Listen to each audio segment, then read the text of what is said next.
안녕하세요. 오늘 여러분과 함께 아주 흥미로운, 어쩌면 좀 논란이 될 수도 있는 그런 주제를 깊이 파헤쳐보려고 합니다. 바로 로버트 그린의 권력의 48가지 법칙 중 7번째 법칙인데요. 다른 사람이 당신을 위해 일하게 만들되 공로는 항상 당신이 차지하라. 네, 저희 앞에 이 법칙을 여러 각도에서 분석한 자료들이 좀 있습니다. 이 자료들을 보면서 이 법칙이 실제 권력 세계에서 어떻게 작동하는지, 또 왜 어떤 사람들은 이걸 그렇게 중요하게 생각하는지 그 논리와 실제 사례들을 좀 자세히 들여다볼 예정이에요. 오늘의 목표는 단순히 이 법칙을 아는 걸 넘어서 그 핵심 원리, 파급력, 심지어 함정까지 좀 명확하게 이해해 보는 겁니다. 시작하기 전에 여러분 한번 생각해 보시죠. 혹시 주변에서 직장이든 어디든 누가 슬쩍 다른 사람 아이디어나 노력을 자기 것처럼 말하는 거 보신 적 없으신가요? 아니면 반대로 나는 진짜 열심히 했는데 막상 주목은 다른 사람이 받는 그런 좀 씁쓸한 경험은요? 이 법칙 생각보다 우리 주변과 꽤 가까울 수 있거든요. 자, 그럼 본격적으로 이 흥미로운 법칙 속으로 들어가 볼까요? 우선 이 제7법칙, 가장 기본적인 개념부터 좀 짚어보죠. 핵심은 간단해 보여요.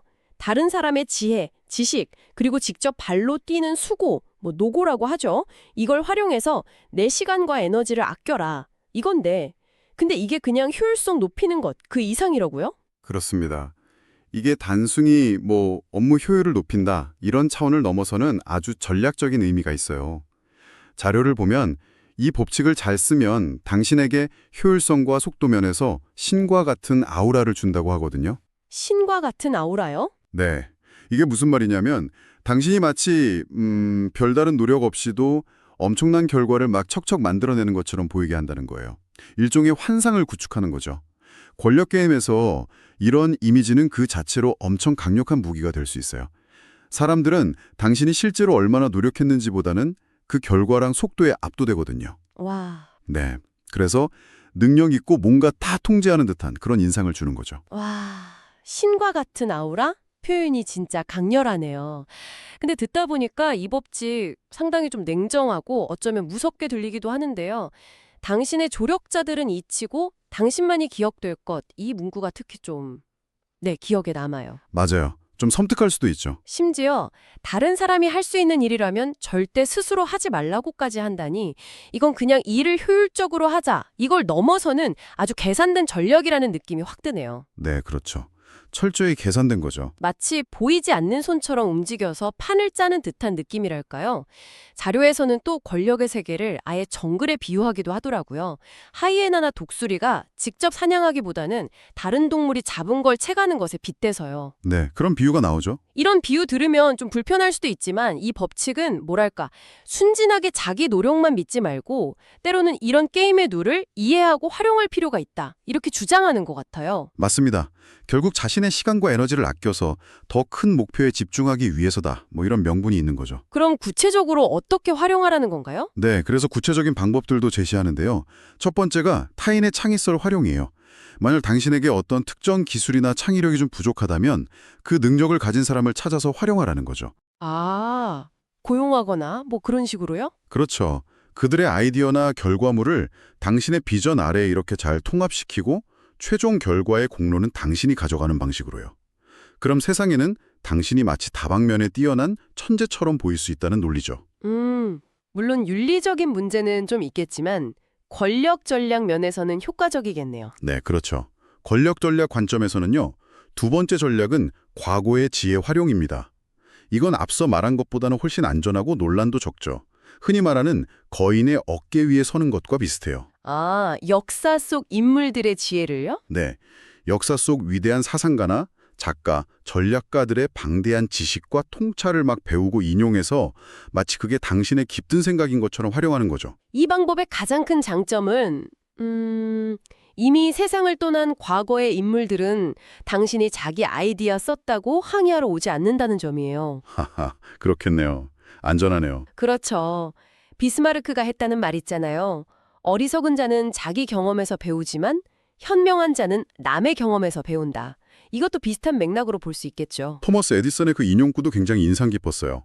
상업과 산업계에서는 누구나 훔친다. 나 자신도 많이 훔쳤다. 중요한 건 나는 어떻게 훔쳐야 하는지를 안다.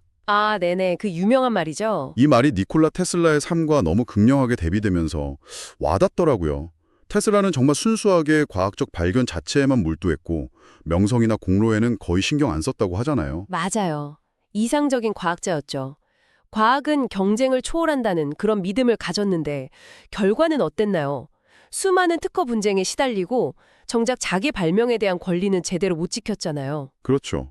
결국에는 재정적으로도 어려움을 겪었고요. 반면에 에디슨은 이 게임의 법칙을 너무 잘 알고 영리하게 활용한 거고요. 단순히 훔친다는 말의 도덕적인 걸 떠나서 현실에서 어떻게 성과를 인정받고 영향력을 얻는지 많은 생각을 하게 만들더라고요. 네, 정말 중요한 지점입니다. 현실 인식의 차이죠. 그럼 반대로 이 법칙을 무시하고 모든 걸 혼자 힘으로 정직하게 하려고만 하면 어떤 위험이 따를까요? 테슬라이기도 했지만 단순히 결과를 뺏기는 것 말고도 에너지 낭비나 피로 누적 같은 개인적인 소모도 크다고 하던데요. 네, 맞습니다. 그런 개인적인 소모도 무시 못하죠. 그리고 이런 위험을 보여주는 구체적인 역사적 실패 사례로 두 인물을 더 들 수 있어요. 첫 번째는 바스코 누네스 대 발보아입니다. 아, 태평양 발견한 사람? 예, 맞아요. 그가 태평양을 최초로 발견한 유럽인으로 기록될 기회를 잡았는데 그 영광을 자지꼴로 만들지 못했어요. 결정적인 이유는 자신의 발견이나 앞으로의 계획 같은 핵심 정보를 제대로 통제하지 못했기 때문이에요. 정보를 흘렸군요. 네. 그의 성과를 시기하던 경쟁자들, 자료에서 말하는 다른 독수리들에게 정보를 흘리고 공로를 가로챌 빌미를 준 거죠. 결국 반역죄로 몰려서 처형까지 당했고요. 아, 안타깝네요. 두 번째 사례는 역시 니콜라 테슬라입니다. 앞서도 잠깐 얘기했지만 그는 과학적 성취 자체에만 의미를 뒀지 자기 발견에 대한 공로나 명성, 부를 얻는 데에는 거의 관심이 없었어요. 너무 순수했나요? 네. 과학적 진리는 그런 세속적인 경쟁과는 다르다는 좀 순진한 믿음이 있었던 거죠. 하지만 현실은 달랐어요. 그의 혁신적인 아이디어와 발명품에 대한 권리는 다른 사람들에게 넘어갔고 말년에는 재정적으로 어려웠다고 하죠. 이 두 사례는 제7법칙이 단순히 약삭빠른 처세술이 아니라 때로는 자기 노력과 성과를 지키기 위한 필수적인 방어 전략이 될 수도 있다는 걸 역설적으로 보여주는 거죠. 듣고 보니 정말 그러네요. 발보하는 정보관리 실패, 테슬라는 공로 확보 전략 부재. 결국 내가 이룬 성과를 세상에 잘 알리고 그 가치를 인정받게 하고 또 그걸 지키는 것도 정말 중요한 능력이네요. 맞습니다. 창의성이나 노력만큼이나 중요할 수 있어요. 어쩌면 더 중요할 수도 있겠어요, 현실에서는. 정확히 보셨습니다. 그리고 이 제7법칙은 권력의 48가지 법칙이라는 큰 틀 안에서 다른 법칙들과 아주 유기적으로 연결되어 있어요. 특히 외향, 그러니까 겉모습을 관리하는 기술하고 간접성, 인디렉션이라는 두 가지 핵심 주제와 아주 깊은 관련이 있습니다. 간접성이요? 네. 여기서 정말 흥미로운 점은 권력 게임의 고수들은 정면 대결보다는 이런 간접적인 기술을 아주 능숙하게 사용한다는 거예요. 아, 직접 나서기보다는 뒤에서 움직이는. 그렇죠. 제7법칙이 바로 이 간접성의 기술과 아주 밀접해요.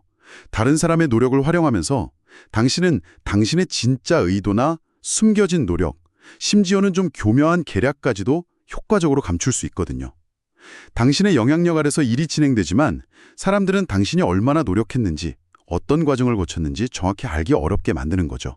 아, 그래서 결과적으로 당신의 움직임이 더 신비롭고 예측 불가능하게 보이게 되는 거군요. 네, 맞아요. 아, 그렇군요. 그래서 제30법칙, 성과를 힘들이지 않은 것처럼 보이게 하라와 직접 연결된다고 설명하는 거군요. 바로 그겁니다. 연결되죠. 남에게 일을 시키면 내가 밤새 고민하고 수없이 연습했던 과정, 심지어는 목표 달성을 위해 썼을지도 모르는 약간의 속임수까지도 자연스럽게 숨길 수 있으니까요. 그렇죠.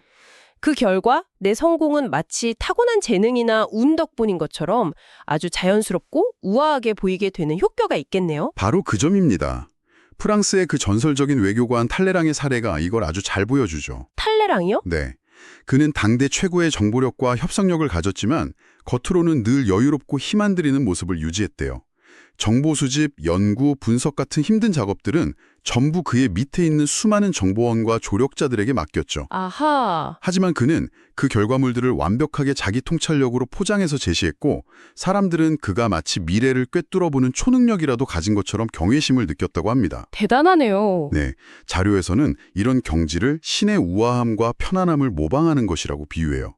우리의 피땀 어린 노력이나 때로는 좀 교활했을 수도 있는 책략은 베일 뒤로 싹 감추고 오직 빛나는 결과만 보여줘서 신적인 아우라를 만드는 거죠. 듣다 보니 제24법칙, 완벽한 궁정신화처럼 행동하라와도 자연스럽게 연결되는 지점이 보이는데요. 네, 그것과도 연결이 되죠. 완벽한 궁정신화의 핵심 덕목 중 하나가 바로 이런 간접적인 방식으로 영향력을 행사하고 자기 노력은 드러내지 않으면서 주군의 성공을 돕는 거잖아요. 맞습니다. 더 나아가서 그냥 일만 대신하는 걸 넘어서 상사나 조직이 자기 없이는 제대로 기능할 수 없게 만드는 일종의 전략적 의존관계를 만들기도 하고요.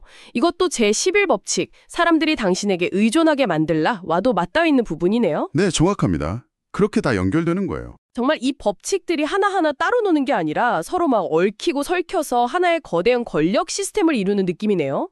그렇죠. 시스템으로 이해하는 게 중요합니다. 지금까지 이 법칙의 강력함이랑 다른 법칙과의 연관성에 대해 주로 얘기했지만 세상 모든 일에 예외가 있듯이 이 법칙도 항상 통하는 건 아닐 것 같아요. 자료에서도 역전 상황, 그러니까 이 법칙을 섣불리 섰다가는 오히려 큰 코 다칠 수 있는 경우를 경고하던데요. 네, 아주 중요한 지적입니다. 정말 조심해야 하는 상황들이 있어요. 어떤 경우에 조심해야 할까요? 네, 이 법칙 적용에는 분명히 신중함이 필요하고 몇 가지 핵심적인 예외 상황을 아는 게 중요해요.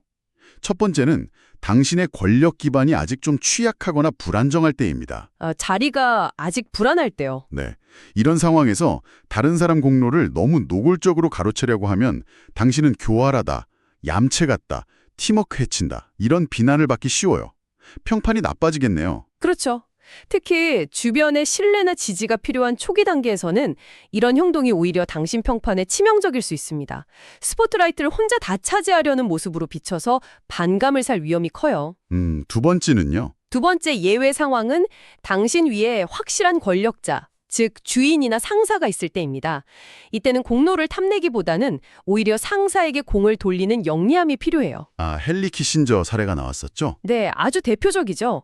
그는 닉슨 대통령의 그 역사적인 중국 방문을 마쿠에서 기획하고 실행하는 데 결정적인 역할을 했지만 그 공로는 대부분 닉슨 대통령이 가져가도록 아주 세심하게 관리했어요. 정말 영리했네요.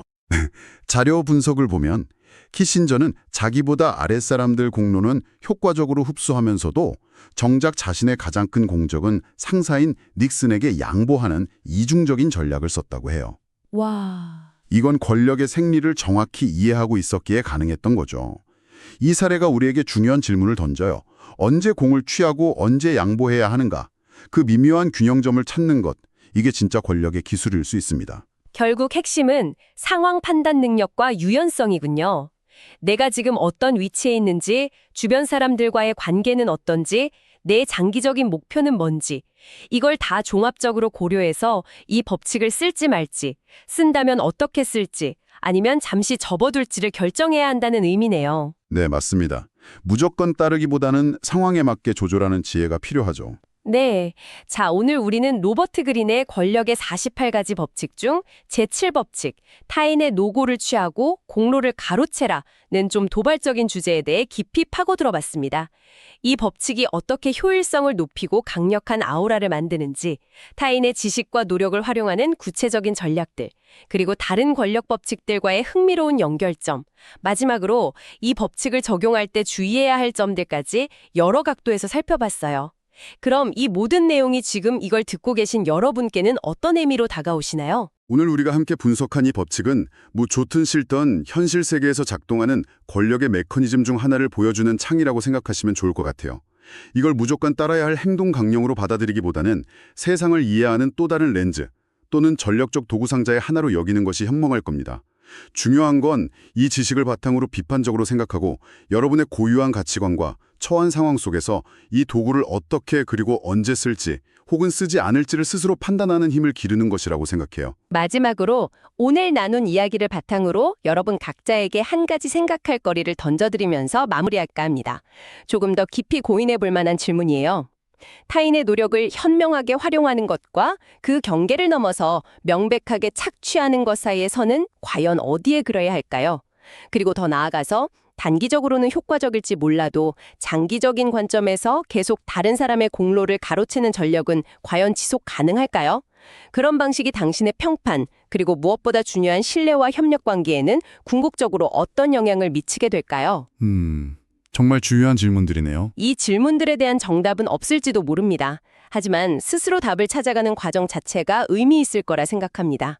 오늘 저희와 함께 깊이 있는 탐험에 동참해 주셔서 감사합니다. 다음 시간에 또 다른 흥미로운 주제로 여러분을 찾아뵙겠습니다.